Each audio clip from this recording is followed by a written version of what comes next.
ahead of them. If, of course, we've got Ngannou on Saturday, and all the talk is about Alexander Usyk at the end of the year as well. This team, this man, they're going to be very, very busy indeed. They are, and talking to his dad, John Fury, his take on it was, look, as far as we're concerned, December the 23rd doesn't even exist. I understand that as an approach, as a policy, it's a sound one, but it doesn't really work. It's impossible, because we do know about December the 23rd, and you can try and put it out of your mind as much as you like, but it's there, it's a real thing. But I don't expect it to have too much bearing, but I do think, as discussed with Tommy, that it will mean that there will be no playing in there. There will be no playing in there, because he needs to just take care of business and move on. Yeah, absolutely that. And we see Tyson Fury getting a few selfies in. We are trying to coax him out of the ring for a quick word. He's already addressed the crowd here. He has told them, well, he has asked them, are you ready for a war? The crowd responded essentially yes, with a roar. I think the crowd are ready for a bit of a war. I don't know if we'll get one. I'm not sure what we're going to get on Saturday. But the one thing with Tyson Fury is you just never know. And there's so much intrigue.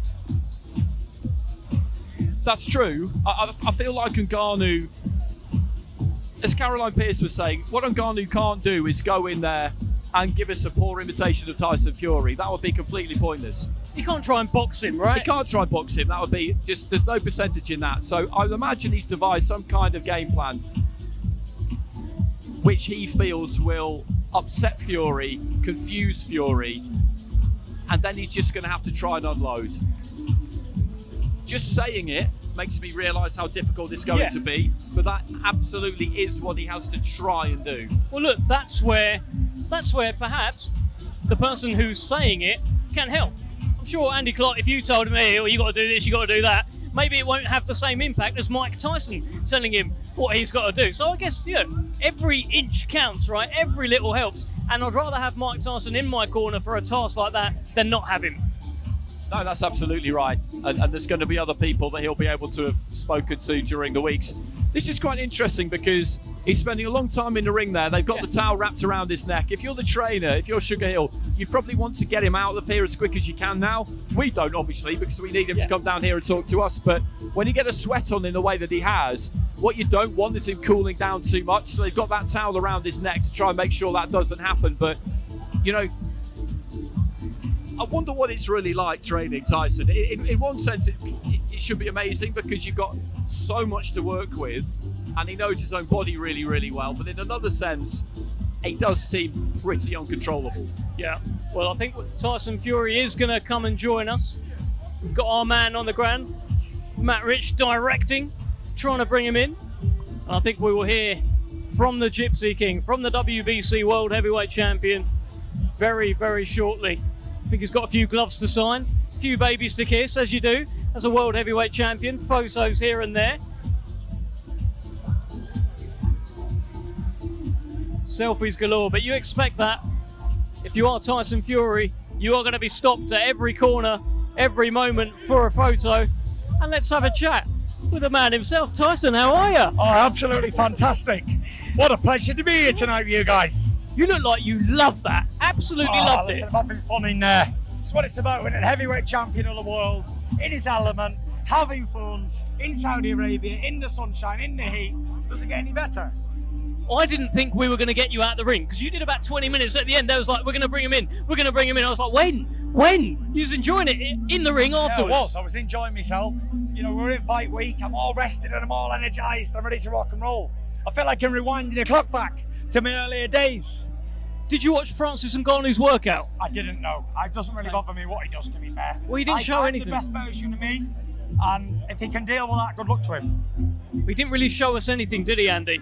No, not particularly. We spoke to him afterwards and he said that he deliberately wasn't, you know, doing too much. And when we spoke to him yesterday, he said that he hasn't really studied you too much. He's just been concentrating on himself as well. It's usually the best idea. But I'm in there floating like a butterfly. 19 stone, can you believe that? And 6'9". I'm moving like that. Wow, that's shocking. It's not fair, is it, really? There was a moment in there, Tyson, where I saw you do a little bit of this, a little bit of red rag to the bull.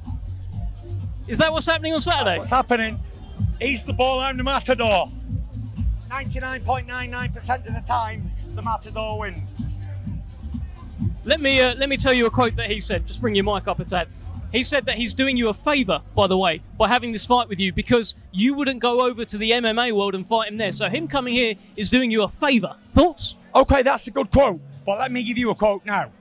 Francis Ngannou is a big fat sausage. How about that? Have we ever seen the man take his top off? No. He's a big fat sausage. I kind of suspect he's probably in quite good shape, though, I think he's a big fat sausage. That's why he won't take his top off. He's embarrassed of his body. Well, I guess we're going to find out. Honestly, believe it. We'll find if it out. was up to Francis, he would fight me with his t-shirt on. Facts. I think he's in great shape. He looked in tremendous shape. I don't. I think he's a big fat sausage. You want to see a man in good shape? Hold that. Come on, let's see it. This is a man in good shape. Ready to do fucking 30 rounds. That's a man in good shape there.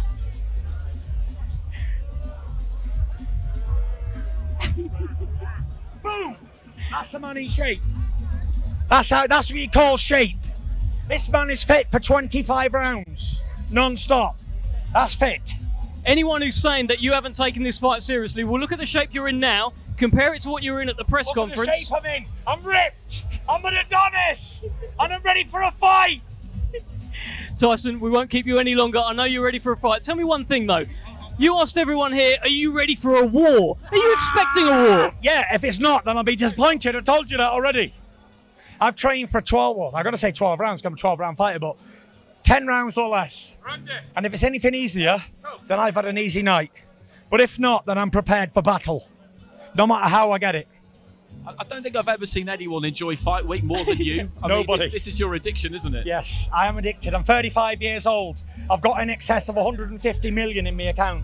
I don't need to be here to box. I love this, and I get paid for it. Come on! Drop that mic, Tyson. Peace out. Off you go.